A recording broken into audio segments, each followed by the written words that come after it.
At the instant that the princess had pricked her finger, the young fairy who had softened the evil fairy's wish for death and arranged for the 100 years' sleep instead, was in a neighboring kingdom on important fairy business. But she dropped what she was doing and instantly hurried to the palace. As her chariot of fire drew up to the castle, the king went out to meet her. My dear fairy, as you must know, the enchantment has begun. I knew the very instant, Your Majesty. I've come to make sure that all will be properly arranged for the comfort of the princess. Now, when your daughter awakens in 100 years, it would not do for her to find herself alone in this great big castle. Now, would it?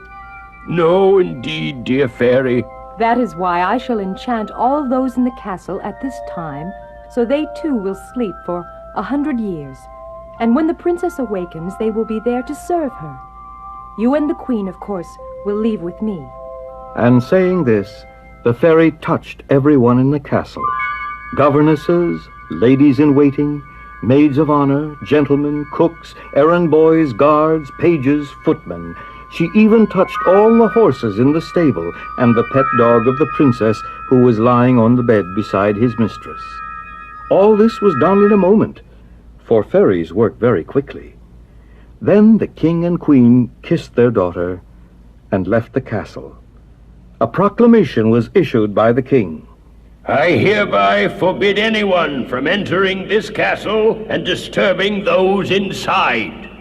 But the proclamation wasn't really necessary, for no sooner had the king and queen left than huge trees and thorny bushes and vines grew up around the castle, covering it almost completely, except for the tall tower in which the beautiful princess slept.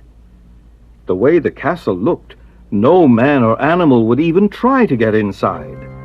Now, even enchantments come to an end, and 100 years did eventually pass. Of course, the throne of the kingdom had passed to a different family, and it was the present king's son who one day happened to go hunting and noticed the tall tower of a castle surrounded by dense forests. He asked several people about the castle and got a strange bunch of answers. Oh, an ogre lives in that castle. That old castle? Why, it's haunted by ghosts. I always thought that witches lived there. But the most interesting answer of all came from an old man.